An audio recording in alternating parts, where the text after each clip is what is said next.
She was born into polygamy.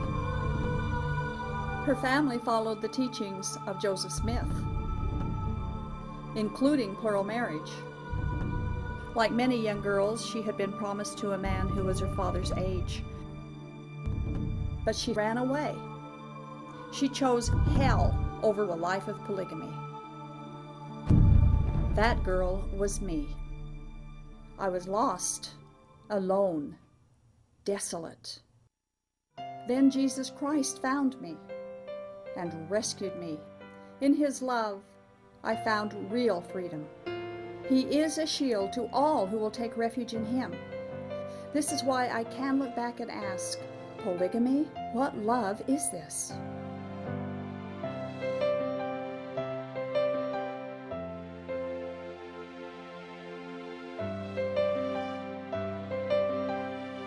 Welcome to our show, Polygamy, What Love Is This? I'm Doris Hanson, your host, and we talk all about polygamy here and polygamists and contemporary polygamy. And today we have an interview with an escapee from the FLDS polygamy group and an ex-plural wife of Warren Jeffs. But first, we would like you to know that there is help for anyone who needs to run or escape from a polygamy group with a Shield and Refuge ministry. You can go on the website at shieldandrefuge.org and find contact information, or you can call their toll-free number, which is 877-425-9993, and get information on how we can help you. And all information is held in strict confidence.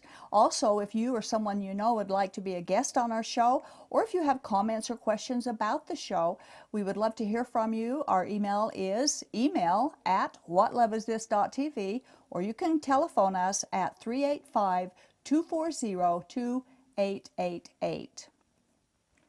A few years ago, I received a telephone call late one night from a young woman who had managed to escape a very abusive situation in the FLDS polygamy group. She was asking if I could help her get away from family members who were pursuing her at the time. If they caught up with her, they would force her back into the situation that she had escaped from. And they had almost caught up with her a few times already. And making a very long story short, we successfully helped her get away safely. This woman has graciously offered to be interviewed on our show. And so we would like to introduce and welcome our guest today, Lynette Warner, also known as Briell. Thank you, Briell, for coming. Oh, thank you for letting me. And all you've done. Well, we appreciate your willingness to be able to talk about your experiences, what you actually went through. I think it's important to get the truth out, especially when there's so much out there that is trying to make polygamy look like it's okay. And your story all by itself stands alone as proof that it's not okay. Right. So let's talk about your story. You were born and raised in the FLDS polygamy group. Did they teach you that it was a privilege to be FLDS, that it would be a privilege to be a plural wife? Yes, they definitely taught us all. You know, I went out to Academy where they had trainings every morning, and it was all about church. And all my friends and all of us as children, we would, say, we're going to be the ones that stick through and all this stuff, because you want to be like, at the top of, so all you're your the cream of the crop, aren't you? Yeah. And then you get older and you just go, what? Yeah. I might disappoint you. And they taught you that it was God's will and a privilege to be a plural wife and to have many mothers. Right. My mother actually prayed every day that she would have a plural wife come into the family, and when I was like 14, then we did get another mother. And then you got another wife, my goodness.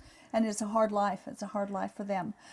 So how much in all of this teaching did they use God to threaten you if you disobeyed? Did they use that a lot, or His wrath? Oh, so much. Yeah? And I still to this day have a lot of hard feelings about them saying, I think it's called child abuse to say that, God you have to do that. this or else. Mm-hmm. I feel like that everybody should just be invited into doing what, God wants, instead of saying, Well, that's if you exactly, don't do this, yeah, then that's exactly what Jesus does. That's interesting you say that, because in Matthew 11:28, he does. He invites us to come, and he Yeah. doesn't force anything. And that's what turned me off. My own father said, I'm going to make sure you get to heaven if I have to kick you all the way there. Well, I thought, who wants to be there for that? Yeah, that, you're right. We need to be invited. Yeah. Using God's wrath. And then it makes it harder for us when we do get out to accept a loving God. Right. Have you found that to be true? I have. I still believe in God, but as far as getting all the brainwashing out of my mind, I've been told even in the hospitals and things that the way they taught us is actually killing people from the inside out. I believe that. Kills their because of the souls. repetition. And it's like, I have a hard time like not having those thoughts come into my mind, still. It's like, I have to, I've been, introduced to a lot of different things, but I'm still like, I know what, I know that I believe in God and that I want to, I haven't really. But not the polygamous God, not the God they taught you about. That's the one I rejected that one for sure. Now, you were one of Warren Jeff's 80 wives. Right. Did that make you feel special or the opposite? Well, true?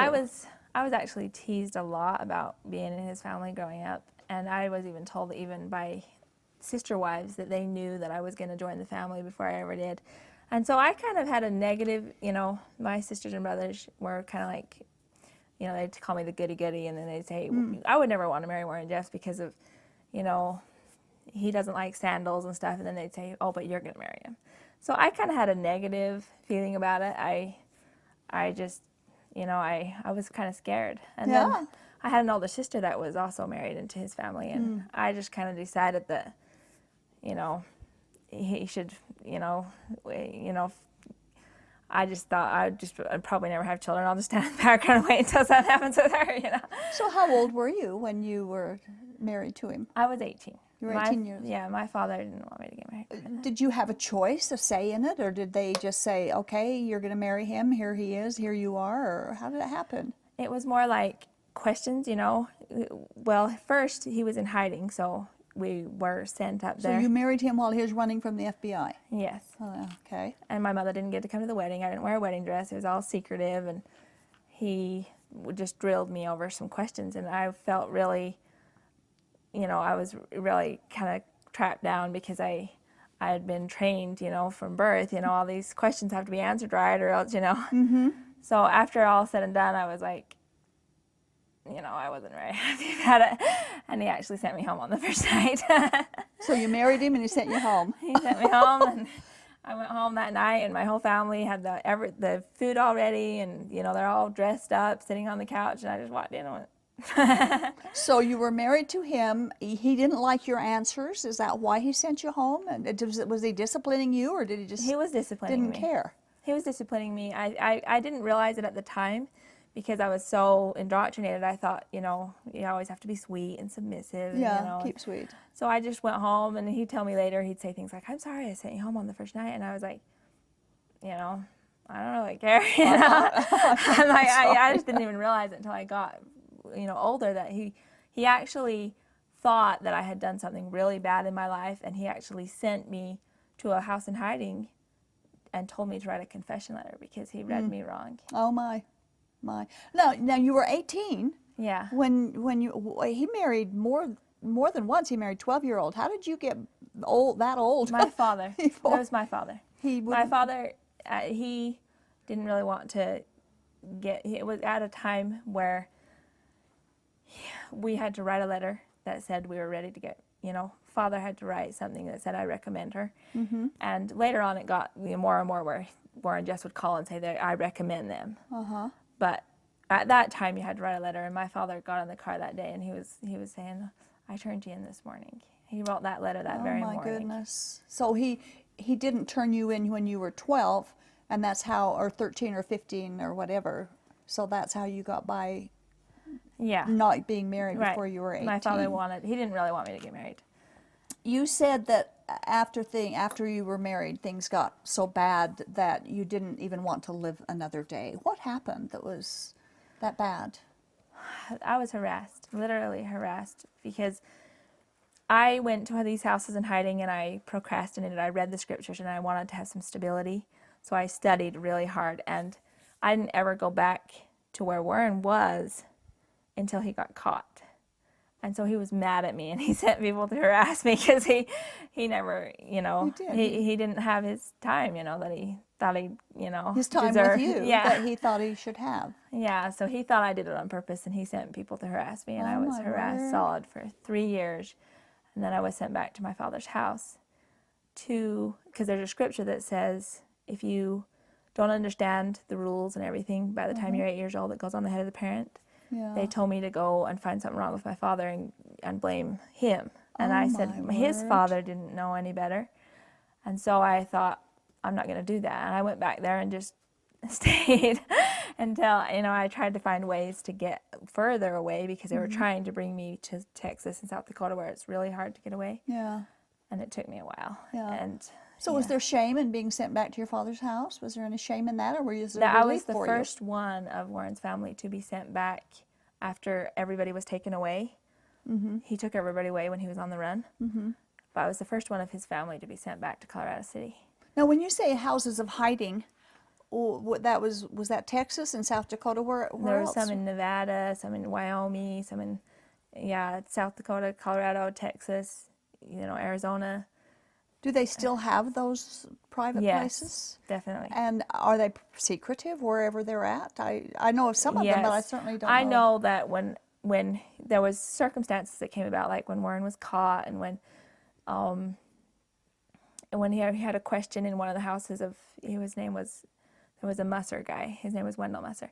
He has it on the internet, his story of how he got caught for a DUI. He was a caretaker of a house in hiding. He came home to a house that was empty. I was living in that house at the time when Warren took away everybody and said that he had turned traitor. And when I got on the outside, I found out he really hadn't taken. Yeah. So during these times, we were moved.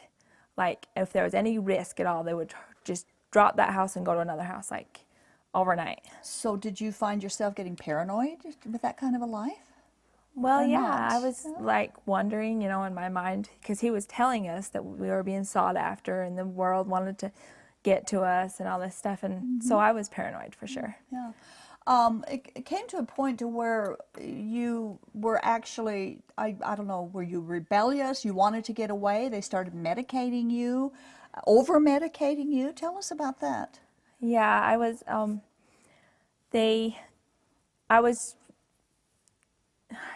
I was in a position where I would try to find answers. I wanted to have, because being harassed like that and the things they taught me, I was rejecting. And so eventually they told me that I was guilty of some great sin, and then, I was threatened, and, that's blood atonement, Mm-hmm. And you were threatened with blood atonement. Yes. Okay. And so when they got to a point where I was tattling, Uh-huh. they wanted to drug me and just tell everybody that I was crazy. They didn't want anybody to listen to what I had to say because I knew too much. Okay. And so they did. They drugged me, and the only records they had was the ones inside the cult. And they wouldn't let me go to a psychiatrist on the outside because they knew if I did, they wouldn't give me the medicine. So the person that gave you the medication wasn't authorized to... He was a doctor, but I couldn't get on insurance. So they made my father pay like $500 a month for my medicine because they knew if they went to somebody that I could get insurance with. But when you got out and they looked at the medication, didn't they look at that and wonder why you were still alive because you were so over-medicated with wrong medications? Well, when I got out, it took me a while. I had to get to a secure location, and then, after I got to where I felt safe, and then they started to work on The medication and stuff. So I actually went without medication for a while. That would be kind of scary. So you tried to escape. They actually locked you up in solitary. Explain that part of your experience. Well, 1 week before I got locked up, I have to back up a little bit. I went to Flagstaff, Arizona, and I went and asked to talk to the police. I went to the people at the place we were at, and I said, I want to talk to the police. I went there with my brother, who actually locked me up in the end. And the police came to me and they said, we talked to your brother first, and because of your mental state, we made him sign a paper that you have to go back. And I didn't even have any say. Oh. So I was brought back, and I tried to like run from his house, and my brother would drive up and just like yell at me and, force me in the truck. And so I would get in there, and I'd go back to the house, and after a couple times of that, he just locked me up. He put 2 screws in. He said he was told to. Put 2 screws in the window, and the doorknob was on backwards. So I was pretty trapped in there, even though I was in Colorado City instead of in South Dakota or, all these places. I worked my way back to the creek, but I was still trapped. He went around to all the neighbors and said, if you see her, then call, and I didn't know if I'd get out, but I knew that if I didn't get through those screws before he came home from work, he would put them all up the window. Yeah. So I found some scissors, and I unscrewed one side, and I pounded on the other side, and his wife was home, and she came in and took everything I was using, and I broke off that side, and she didn't realize I already had the other side done. Oh. So she didn't know I climbed out the window. Oh. And I took back roads to a family that I knew, their whole family left, and I ran through a yard of Lori and Ross Chatwin, and Lori, they've told me that I could talk about it. Yeah. Lori was sitting outside, and she was dressed like people out here, and she's like, can I help you? And I said, yeah, and so she drove me up to the family I was going to, and she's the one that knew the organizations on the outside, at least the ones that they contacted at that time. And so I was out of the town. There's a Hope organization picked me up. I was out of the town before the end of the day. The next day they went through the town with a picture of me, and went door to door asking everybody if they had seen me. And I had to work my way to a place where I could go. I did have brothers on the outside, but I knew if I went there, that'd be the first place they'd look. So I had to go far away. They tried to, one of the organizations actually called my parents and told them. Yeah, there was some underhanded Yeah. tattletaling there. Yeah, and told them where I was and everything. And Yeah. so that's how I got in touch with you guys, Uh-huh. you and Holding Out Help. My case manager at the domestic violence shelter told me to drop the Hope organization and the other one. And I don't know, should I tell everybody who it was? Well, no, let's not do that. Yeah. But before you got to this point where you actually successfully got away, you had to escape several different times, didn't you? Yeah, I tried many times to get away. And one of them, wasn't it in the news that there was a barefoot escapee? I remember hearing the news. And I remember hearing the news, and I cried at that moment, and I prayed to God for you. Whoever that barefoot girl was, Lord, help her get out, I prayed. Thank you. And that was, and then when, of course, I met you, and you told me that was you, I was just, oh, my word. Yeah, I didn't get away that time because I asked not to be put on the news, and they put me on the news. And I just felt like I was going into another trap. I didn't have a support system on the outside yet to be able to go on the news. Without a support system, then I probably would end up in, I'd be, eventually they'd drop me, and I'd be in a, committed anyway. And so I wanted to work to where I could be with people, and I just got out there just in time. And there's other people that are locked up in solitary confinement. Yeah, and they are in confinement, and people don't understand. People on the outside actually do not understand that this kind of thing is a normal thing in polygamy, not just the FLDS. It happens in other polygamy groups as well. Right. And that is abuse, and it certainly defies the freedom that America is supposed to be all about. Right. And freedom of religion as well.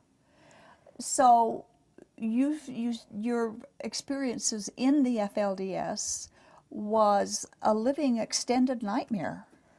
Right. And now on the outside, I'm actually working people are actually wanting to help me, get to a better place so that I can I'm getting into real estate and stuff. And so that I can show people that you can start at the very bottom. Because I even last week had somebody tell me that somebody I knew from childhood was talking to me, and they said, I talked to somebody, they didn't tell me who it was, and they said, don't talk to her. She's so so fragile. Her psyche will be hurt. Oh, And yeah. so now that I'm getting stronger and stronger, it's getting farther and farther in between my relapses. And And it's been a real struggle for you, hasn't it? It's to been get into normal. But these people, you know, I'm getting into real estate and they're helping me because they want to use my story to say, I can become a millionaire. Then I can help other people. You know, if I can do it, anybody can do it, you know. Oh my goodness.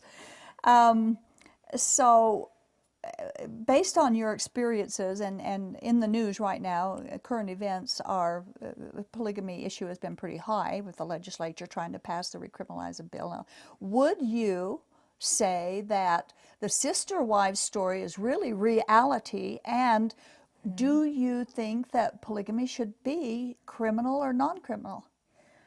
My father, you know, my birth father, he got kicked out a week after I escaped. You know, I thought I was leaving just to hide, you know, and they could look for me for the rest of my life. But they actually did correct my father a week after. So, you know, I don't feel like the threat. But they, he believes, you know, he had two mothers and both of them left. They don't live with him anymore.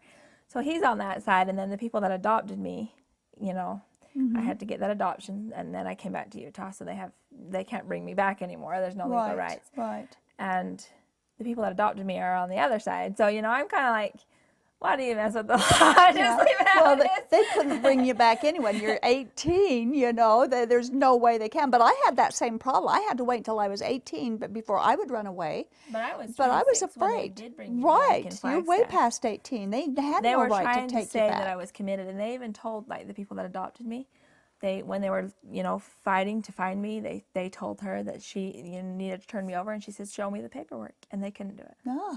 because I didn't have any paperwork that said that. Yeah. Boy, they'll use a lot of things. So you were one of Warren Jeff's wives. How well did you know him? Was he a nice person, a No. cruel person, a quiet? What kind of a? He was how would you very describe him? mean. He was very mean. He always corrected, like every time you talked to him. He always had a correction. And there's been people on the outside now that have said they actually were told to read his letters, and they only sent him the ones that had corrections. So that makes sense why he would only correct. Oh my goodness. So was he arrogant or quiet, or because he seems like he's kind of. His ego, you know, he has a big ego, and he's kind of like, you know, everybody should listen to me and do what I said. And there's even stories of one man who asked him to give, because he was closer to the nails when he was building. He said, will you pass those nails to me? And he was corrected for that. And he was told, you know, so he was told that he was just had the spirit of, you know, correcting authority or whatever. There are people, I'm sure you've run across these people, I have run across people who don't fully understand the polygamy culture, and they'll hear your story and they'll say something, well, why didn't you just walk away? Why didn't you just leave? Well, it's not that simple, is it? It's not that simple. Explain why it's not that simple. You don't have a telephone most of the time. You don't have a car. You don't have, especially if you're in like South Dakota where there's a guard tower and a fence around it, clear out in the middle of nowhere. How are you supposed to get to the next place before, you know? And there's a few neighbors, but it's not like you know exactly everything. They don't educate on that. And I didn't know the organizations on the outside. They don't tell you that. Right. Where are you going to go? In Colorado City, if you call 911, you get the police force, you know, that's there that they're trying to like decriminalize now. Yeah. But it's not that easy to just walk away. It's not. And plus, there's the when fear they chase factor. you, when they're chasing you, and you have to go scary. far away. And my nephew got out like 6 months ago or whatever. He said his father actually looked up my name, and my name did come up in the system in, you know, the other place. And he said, and there was another name that was in Utah. So they drove clear up to Salt Lake to the lady's house and knocked on the door just to see if it was me. Oh. So, wow.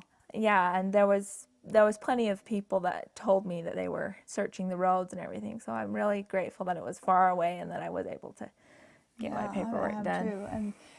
And let me say, Briell, it's been a pleasure to be able to help you. We, the organization that Shield and Refuge helped you get out of the state and to a totally different place, a safe place that you felt safe at for a while, and you stayed away until you felt comfortable coming back. What was probably the most frightening part of the experience of getting away for you? Is it going into the unknown, or what? what was most frightening The for you? hardest part for me was when I was told that the police force in the Flagstaff told me that they weren't going to listen to my story at all. They'd already signed a paper. And then I felt like that I gave you wasn't a gonna sense of I wasn't helplessness. gonna succeed. I just felt like that, I was gonna be trapped. Yeah, and you were for a while. You were Yeah. for a while because of that. Brielle, you have done several interviews, not just here, but also newspaper and magazine articles. Why are you talking about it? Explain what your reasoning for this is. I know that there are others locked up in solitary confinement. He's had children. Warren's had children. One of them was locked up for 9 months and only got out because of a medical need. And there's another child that posted on Facebook, many are in solitary confinement. And if you think of the odds of how many, there are like 80 and there's only like 5 out, and I haven't even confirmed those 5, and the children, there's like 50 children and there's like 5 of them out, it's like, Yeah. it's just not, the odds aren't very So right. you want to help people. I want to help people and raise awareness that they're locked in solitary confinement. They need our help. They need, if you went in, there are some that do want out, and there's a lot that are, like I said, brainwashed so much that they won't want out. But, how can you leave even one person in there that wants Right. out? Exactly right. Well, we have less than a minute left, Brielle. Do you have anything that you would like to say to the viewers who will be watching this interview? I think that, I just want to be grateful. I want to say thank you to everyone that has, been a part of my... And it's not just certainly a one-person effort. It's a lot of people that have participated in your escape and in your rehabilitation, as it were. And you're still actually going through some things to get your past behind you. It's been quite a difficult. I'm trying to get a house like in Colorado City and stuff like that. Yeah. So polygamy, to help have a place for people and stuff. Polygamy, although they teach it's God's will, God would never command this kind of treatment of another human being. Right. Right. That's And that's what I came across. Why would God ever be that abusive to women and children that they are? Brielle, thank you so much. I appreciate you coming, and certainly we pray for you that God will continue to bless. I really your like life your church. afterwards. I really do like your church. It's Thank just you. I live in Colorado City now, so it's like kind of Well, hard. Thank you very much. We're continually shocked that there are still people out there who believe that polygamy is an adult choice and they should be left alone to do what they want. But after hearing her story, any person that cares about another human being should understand that polygamy is not a religious freedom that America is obliged to allow us to have. Brielle is not the only person in polygamy groups who has been placed in isolation, who's been imprisoned on a compound and surrounded by people who would chase her down and force them to go back into total submission. This is not only against the laws of the United States of America, but it is wrong according to the God they claim commanded it, and we do thank God that Brielle was able to escape safely and tell her story. Thank you for watching our show.